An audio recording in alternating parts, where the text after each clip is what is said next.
Viajé hacia adentro donde nadie me veía y encontré 1000 heridas que todavía dolían. Pedí perdón por las veces que he fallado frente a un espejo que lloraba.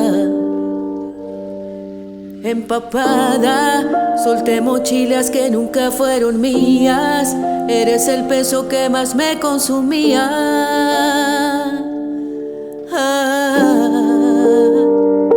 Se acabó el ruido, se acabó el desmadre. Ya no permito que mi luz se desangre. Este brillo que ves no es negociable.